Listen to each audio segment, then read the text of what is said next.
आखिर कौन है प्रेमानंद जी महाराज और इनके माता पिता कौन है? और क्या आपको पता है कि प्रेमानंद जी की दोनों किडनियां 20 वर्षों से खराब होने के बाद भी वे कैसे जिंदा हैं? और क्या प्रेमानंद जी भगवान श्री कृष्ण के अवतार हैं और बड़े बड़े राजनेता इनसे मिलने क्यों आते हैं? दोस्तों, आदिकाल से ऐसा कहा जाता रहा है कि जब जब पृथ्वी पर पाप बढ़ा है, तब तब भगवान ने किसी न किसी रूप में इस पृथ्वी पर अवतार लेकर पापियों का नाश किया है और दुष्टों को उनके कर्मों की सजा दी है और धरती पर खुशहाल जीवन की व्यवस्था की है। ऐसी ही एक चर्चा आजकल एक बाबा को लेकर हो रही है। हम बात कर रहे हैं प्रेमानंद जी महाराज की। दोस्तों, प्रेमानंद जी का जन्म उत्तर प्रदेश में कानपुर के सरसौल गांव में एक ब्राह्मण परिवार में हुआ था। बचपन में लोग इन्हें अनिरुद्ध कुमार पांडे के नाम से जानते थे। बचपन से ही इनका मन भगवान की भक्ति में खूब लगता था और यही वजह थी कि शुरू से ही ये पीले वस्त्रों को धारण करते हैं। इनके पिता का नाम श्री शंभू पांडे और माता का नाम श्रीमती रामा देवी है।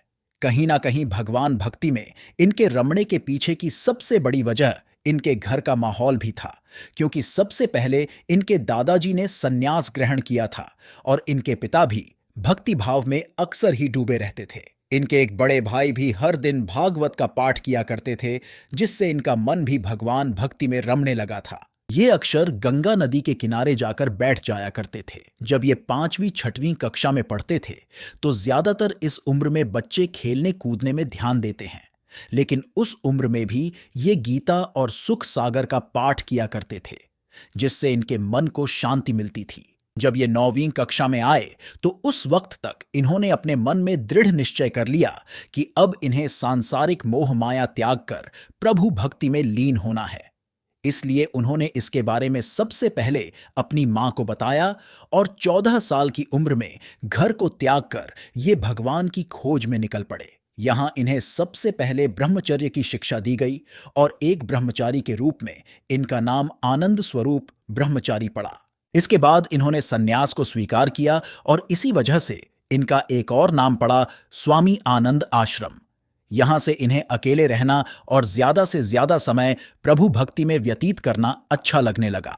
जब एक दिन वे अकेले ही बैठे हुए थे, तब उनके पास कोई साधु आया और उन्होंने इनको बताया कि काशी के एक विश्वविद्यालय में रासलीला का आयोजन हो रहा है।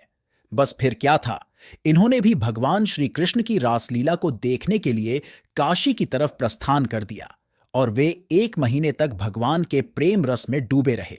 लेकिन 1 महीने बाद इन कलाकारों का वापस जाने का समय भी आ गया। ऐसे में स्वामी जी के मन में यह ख्याल आया कि जब ये यहां से चले जाएंगे तब मेरा क्या होगा? बिना प्रभु की रासलीला के मैं कैसे रहूंगा? इसलिए उन्होंने काफी सोच विचार करने के बाद वृंदावन का रुख किया और वहां जाकर भ्रमण करना शुरू कर दिया।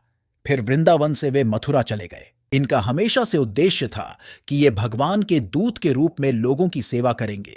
आज ये किसी भी भटके व्यक्ति का सही मार्गदर्शन करके भगवान की महिमा बताते हैं और उनके जीवन के सही उद्देश्य के बारे में उन्हें सही राह दिखाते हैं। स्वामी जी पर भगवान की विशेष कृपा भी बताई जाती है। कुछ लोग तो ऐसा भी मानते हैं कि ये साक्षात भगवान श्री कृष्ण के अवतार हैं, क्योंकि इनकी दोनों किडनी खराब हैं और वह भी आज से नहीं बल्कि पिछले 20 सालों से।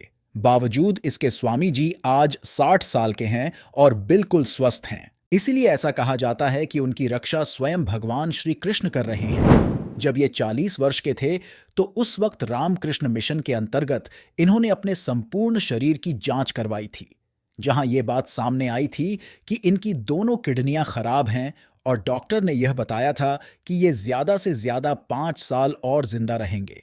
लेकिन बावजूद इसके ये आज भी बिल्कुल स्वस्थ हैं और अपने भक्तों का प्रभु भक्ति की तरफ सही मार्गदर्शन करते हैं। सबसे बड़ी बात तो यह है कि जहां आजकल लोग धर्म को एक व्यवसाय बनाकर अच्छी खासी रकम लेते हैं, तो वहीं प्रेमानंद जी महाराज भक्तों को ये सारी सुविधा बिल्कुल मुफ्त में देते हैं।